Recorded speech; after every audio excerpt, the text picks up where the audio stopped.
Olá pessoal! No vídeo de hoje eu vou mostrar como vocês podem fazer o pré-dimensionamento da seção transversal de um pilar antes de iniciar qualquer projeto. Mas antes, eu quero convidá-los a participar do evento que estou preparando para a semana que vem. Vai ser uma sequência de aulas totalmente online e gratuita, onde você vai aprender a dimensionar uma escada com degraus em balanço do zero.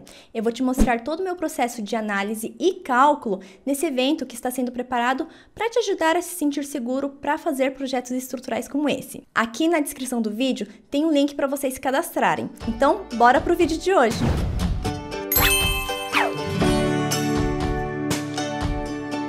Por que é importante a gente fazer esse pré-dimensionamento? Para que ele serve?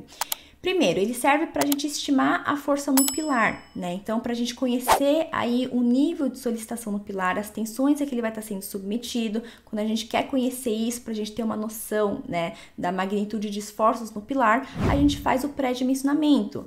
E mais do que isso, né? Com essa força estimada no pilar, a gente consegue também determinar as dimensões iniciais dele, né? Então, dependendo do nível de solicitação inicial, eu consigo estimar qual seção transversal eu preciso do pilar, né? Quanto de concreto eu preciso para resistir a essa tensão. E não só isso, né? Quando a gente está falando também de pré-dimensionamento, isso vai ser útil para a gente também estimar as dimensões iniciais da fundação, por exemplo, né? Então, quando eu quero conhecer qual tamanho de fundação eu preciso, né? De que nível de esforço eu estou falando em termos de fundação, a gente faz esse pré-dimensionamento, né, esse levantamento inicial de forças, de tensões, para determinar essas dimensões iniciais, né? Porque quando nós vamos fazer um projeto, né, a gente precisa ter uma seção de partida para esses elementos, né? Mesmo que a gente vai fazer um dimensionamento manual ou um dimensionamento com auxílio de uma ferramenta computacional, né, de um software, a gente precisa conhecer os elementos que a gente vai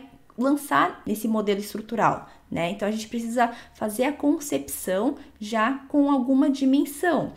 A gente poderia chutar essas dimensões iniciais, né? Mas para a gente fazer um chute um pouquinho mais pensado, né? Um chute mais próximo do que realmente eu vou precisar no dimensionamento final, a gente faz esse pré-dimensionamento, tá? Para nos auxiliar, né? Para nos guiar nesse chute inicial, tá ok? Então, mesmo que a gente vá fazer o dimensionamento com auxílio de software ou com dimensionamento manual, quando a gente vai começar a criar um modelo estrutural, a gente lança esse modelo estrutural já com essas dimensões iniciais que vão vir do pré-dimensionamento, tá bom? Por isso que ela é uma etapa importante e é a etapa inicial de todo o projeto, né? E como é que nós vamos fazer esse pré-dimensionamento? A gente vai então primeiro levantar a força estimada no pilar para determinar quanto de seção eu preciso nele. Como é que nós vamos estimar essa força no pilar? Através dessa expressão aqui, é uma expressão bem simples, tá? Que vai depender da área de influência do pilar, do número de pavimentos na edificação e de uma carga global típica, tá?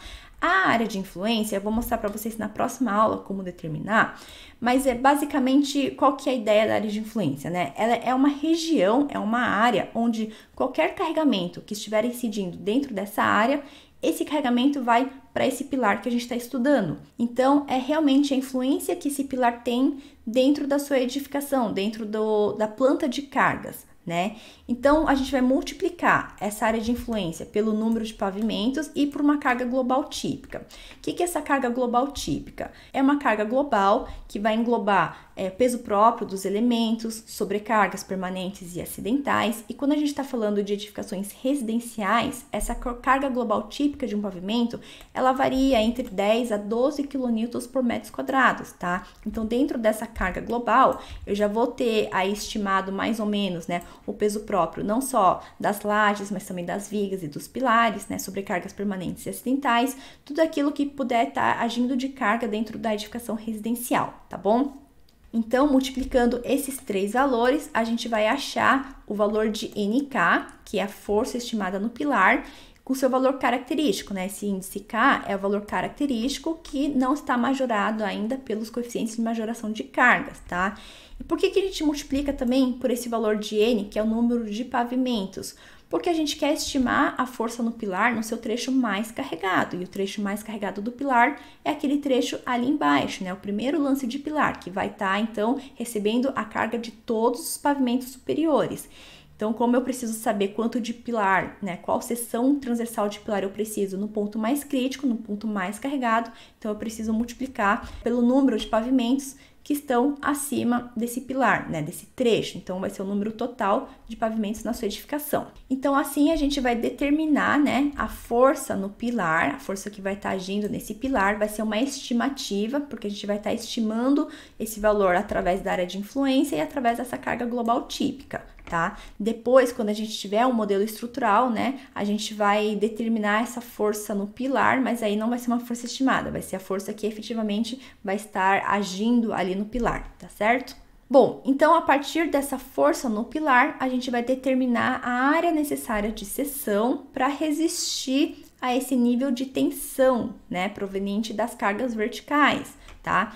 O que a gente sabe? Que tensão é força sobre área ou a área é força dividido por tensão, tá? Então, essa força é essa força que a gente vai estar calculando como força estimada, né? Então, conhecendo força e conhecendo tensão, a gente vai determinar a área da seção. Agora, o que é esse valor de tensão? É uma tensão ideal de serviço que a gente quer que o pilar trabalhe, né? Então, a área da seção transversal, ela vai ser determinada considerando-se uma tensão de serviço ideal, que é uma tensão de 1 a 1,5 kN por centímetros quadrados, tá? E aí, um cuidado aqui, pessoal. Tem gente que acha que essa tensão que a gente entra aqui é o próprio valor de FCK do concreto, né? A resistência característica à compressão do concreto. E isso não é correto, tá? A gente nunca quer que o pilar trabalhe perto do seu limite de resistência característica à compressão, né? A gente precisa aí de uma certa folga.